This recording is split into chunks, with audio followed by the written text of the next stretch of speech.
नमस्कार, मैं Abhinav Mishra, educated ABM law academy, और आज की ये वीडियो स्पेसिफिक रिलीफ एक्ट के स्ट्रक्चर के बारे में होने वाली है। कल हमने एक वीडियो अपलोड किया जिसमें हमने इस एक्ट के इंट्रोडक्शन पे बात की थी। आज इस एक्ट के स्ट्रक्चर पे बात करते हैं। तो चलिए शुरू करते हैं। ये एक्ट बेसिकली 3 अलग अलग पार्ट में डिवाइडेड है, part 1, part 2, part 3। Part 1 preliminary section से डील करता है। सेक्शन नंबर 1 से लेकर सेक्शन नंबर 4 तक के जो सेक्शन है वो इस पार्ट का हिस्सा है।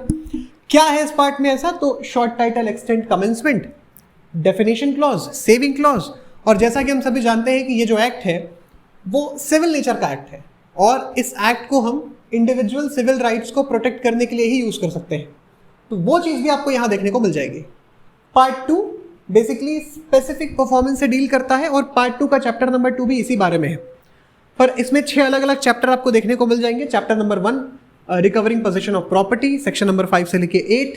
दूसरा चैप्टर स्पेसिफिक परफॉर्मेंस से रिलेटेड है, सेक्शन 9 से 25। Rectification of instrument, section number 26। Recession of contract, section number 27 से 30। Cancellation of instrument, section number 31 से 33। और डिक्लेरेटरी डिक्री, सेक्शन नंबर 34 से लेके 35। आखिरी पार्ट प्रिवेंटिव रिलीफ से डील करता है। ये जो पार्ट है वो इंजंक्शंस के फॉर्म में हमको प्रिवेंटिव रिलीफ देने की कोशिश करता है। Chapter number 7 injunctions generally, section number 36, 37 और परपीचुअल इंजंक्शन 38 से लेके सेक्शन नंबर 44। अच्छा, इसमें एक अच्छी चीज ये है कि जो सेक्शन नंबर 43 और 44 है इसको रिपील कर दिया गया था 1974 के एक्ट से। तो अब हमारे ऊपर 2 सेक्शंस का बोझ कम पड़ेगा। ठीक है, ये तो बात हो गई स्ट्रक्चर की। अब हम बात करते हैं कि ये जो एक्ट है वो किस टाइप का रिलीफ हमको प्रोवाइड कर रहा है। तो अगर ध्यान से देखें तो पता चलता है कि ये एक्ट हमको 2 तरीके की अलग अलग रिलीफ प्रोवाइड कर रहा है। पहला स्पेसिफिक रिलीफ जो कि इस एक्ट का ही नाम है, और दूसरा प्रिवेंटिव रिलीफ, है ना। तो इन 2 अलग अलग तरीकों से ये एक्ट हमको रिलीफ प्रोवाइड करने की कोशिश करता है। स्पेसिफिक रिलीफ डिलीवर करने के लिए इस एक्ट ने 2 अलग अलग तरीके अपनाए हैं। पहला है स्पेसिफिक परफॉर्मेंस के जरिए और दूसरा है डिक्लेरेटरी डिक्री के जरिए। स्पेसिफिक परफॉर्मेंस क्या चीज़ है? तो अगर मैं बहुत सामान्य शब्दों में कहूँ तो जो कॉन्ट्रैक्ट आपने किया है, जिस चीज़ के लिए आपने कॉन्ट्रैक्ट किया है वही चीज़ आपको प्रोवाइड करवा दी जाए। ठीक है, एग्जाम्पल के लिए देखते हैं कि मान लीजिए मुझे एक पेंटिंग काफ़ी पसंद आ गई। ठीक है, पेंटिंग भी कोई ऐसी वैसी पेंटिंग नहीं है, वो मोनालिसा की पेंटिंग है जिसको बनाया था लियोनार्डो दा विंची ने, उनकी मास्टरपीस। ठीक है, मेरा कॉन्ट्रैक्ट हो चुका है उस पेंटिंग को खरीदने के लिए। मैंने कहीं से पैसे अरेंज कर लिए और एन वक्त पे जिसके पास वो पेंटिंग है वो मना कर दे कि भाई साहब मुझे आपको ये पेंटिंग नहीं बेचनी है। अब मैं क्या करूँ? अब ये एक ऐसी सिचुएशन है ना जिसमें मुझे कोई पिक्यूनरी अगर रेमेडी देने की कोशिश की जाए तो वो मेरे लिए सफिशिएंट रेमेडी नहीं होगी, है ना। मेरे लिए कोई वो सफिशिएंट रिलीफ नहीं है। मुझे, क्योंकि वो पेंटिंग मास्टरपीस है, दुनिया में उसकी कोई दूसरी, उसके जैसी कोई दूसरी, ठीक है, ओरिजिनल पीस नहीं है, वो एक लौती पीस अपने आप में बाकी है और मुझे वही चीज़ चाहिए जिसके लिए मैंने कॉन्ट्रैक्ट किया है। तो मैं क्या करूँगा? मैं इस एक्ट को यूज़ करते हुए, इस अधिनियम का सहारा लेते हुए स्पेसिफिक परफॉर्मेंस की डिमांड करूँगा और कोर्ट से कहूँगा कि सर देखिए, मैंने उस पेंटिंग को खरीदने के लिए कॉन्ट्रैक्ट किया है, मुझे इसके बदले में कोई पैसे वैसे नहीं चाहिए, मुझे आप वो पेंटिंग ही दिलवाइए। तो ये जो है, ये जो मैं चाह रहा हूँ, ये जो मेरी इच्छा है, उसे हम कहते हैं स्पेसिफिक परफॉर्मेंस। ठीक है, दूसरा है डिक्लेरेटरी डिक्री। अब इसे हिंदी में कहा जाता है, ठीक है, घोषणात्मक आज्ञप्ति। इसको भी एक उदाहरण के जरिए समझते हैं कि मान लीजिए मैं अपने घर पे आराम से बैठकर चाय पीते हुए पेपर पढ़ रहा हूँ और आप में से कोई आ जाए और कहे कि भाई साहब ये घर मेरा है। अब आपने मेरे लीगल राइट को अपना बता दिया, ठीक है, मेरे लीगल स्टेटस को अपना लीगल स्टेटस बता दिया। अब यहाँ मैं क्या करूँ? आपसे लड़ना शुरू कर दूँ कि भाई आपने मेरे घर को अपना घर कैसे बता दिया।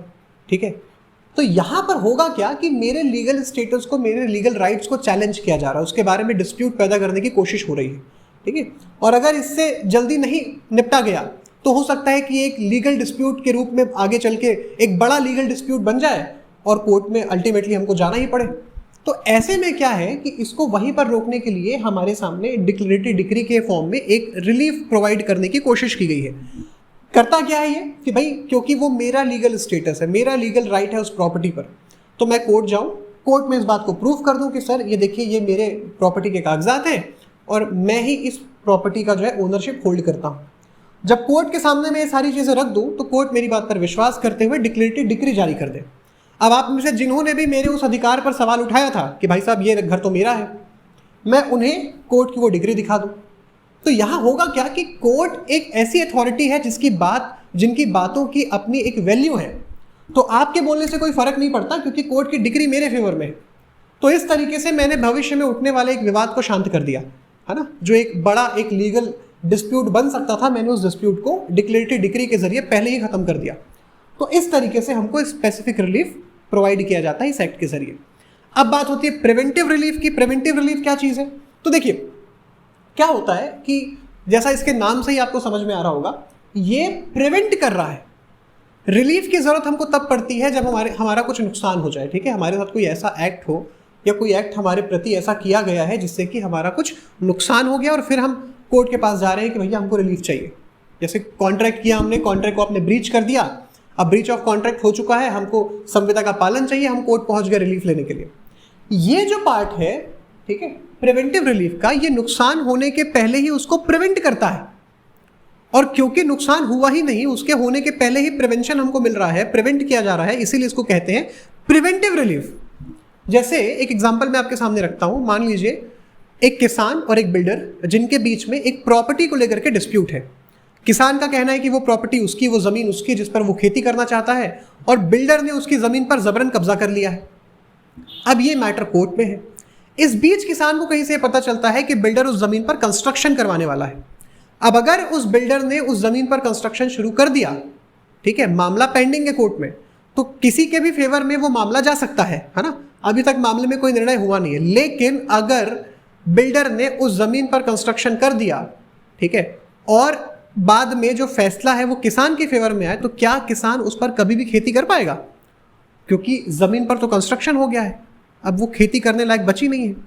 तो ऐसी संभावना पैदा हो रही है, ऐसी एक स्थिति पैदा हो चुकी है जिसकी वजह से हम सही रिलीफ तक नहीं पहुंच पाएंगे अगर इस काम को करने से नहीं रोका गया तो प्रिवेंटिव रिलीफ जो है वो एक तरीके से आने वाली समस्या को पहले ही रोक देता है और उसको प्रिवेंट करता है। किस टाइप के अब देखिए, प्रिवेंटिव रिलीफ तो किसी भी तरीके के हो सकते हैं, ठीक है, बहुत सारे प्रिवेंटिव रिलीफ अलग अलग कानूनों में प्रदान किए गए हैं। ये एक्ट हमको इंजंक्शन के फॉर्म में प्रिवेंटिव रिलीफ प्रोवाइड करता है। जैसा कि मैंने आपको उदाहरण में समझाया, यहां पर हो ये रहा है कि भाई अगर आपको ये लगता है कि आपको किसी काम को करने के लिए आदेश करना चाहिए, किसी काम को करने से आपको रोकना चाहिए, और ऐसा करके ही आप एक सही रिलीफ तक पहुंच पाएंगे या सही रिलीफ डिलीवर कर पाएंगे, तो इसको हम कहते हैं इंजंक्शन। और जो केस, जो एग्जाम्पल मैंने आपके सामने रखा, ठीक है, उस एग्जाम्पल में आप एग्जैक्टली यही कर रहे हैं। आपने बिल्डर को जमीन पर कंस्ट्रक्शन करने से रोका क्योंकि मामला पेंडिंग है कोर्ट में, और आप बस यही चाहते हैं कि जब तक इस मामले का कोई फैसला ना आ जाए तब तक इस जमीन को वैसे ही रखा जाए जैसी ये जमीन अभी है। तो इस तरीके से आप प्रिवेंटिव रिलीफ प्रोवाइड करते हैं। तो ये एक बेसिक फॉर्म है, ये बेसिक रिलीफ है जो ये एक्ट हमको प्रोवाइड करता है। चलिए, कुछ और चीज़ें जो इस एक्ट के बारे में ज़रूरी है जानना वो जानते हैं। जैसे कि इस एक्ट का जो नेचर है, ये अपने आप में प्रोसीजर लॉ है, लेकिन ये अपने आप में कंप्लीट प्रोसीजर लॉ नहीं माना जाता। जैसे कि CPC, CRPC जैसे कानून हमारे सामने है, ठीक है, वैसा कोई प्रोसेस ये हमारे सामने प्रस्तुत नहीं करता है। तो क्या ये सब्सटेंटिव लॉ है? तो देखिए, ये ना तो अपने आप में कंप्लीट सब्सटेंटिव लॉ है, ना ही अपने आप में कंप्लीट प्रोसीजर लॉ है, लेकिन फिर भी इसको प्रोसीजर लॉ कहा जाता है, ठीक है। कभी इसके बारे में अपन डिटेल में चर्चा करेंगे। इफेक्ट क्या है इसका? तो देखिए, रेट्रोस्पेक्टिव इफेक्ट है। रेट्रोस्पेक्टिव इफेक्ट ये है क्योंकि नए अधिनियम को पुराने अधिनियम की जगह पर लाया गया है। इसके अलावा जो उसका नेचर है, ठीक है, ये इन पर्सोनेम है। दोषा करता हूँ कि वीडियो आपको पसंद आई होगी। हमने एक नया तरीका अपनाया है क्योंकि बहुत से लोगों की कंप्लेन थी कि हम अपनी वीडियोज़ में काफ़ी ज़्यादा लीगल लैंग्वेज को यूज़ कर देते हैं। हमने कोशिश की है कि एक सामान्य भाषा में चीज़ें आपके बीच में पहुंचाने की कोशिश करें। अगर आपको हमारी कोशिश पसंद आई है तो आप अपने कमेंट्स के माध्यम से हम तक अपनी बात पहुंचा सकते हैं। धन्यवाद।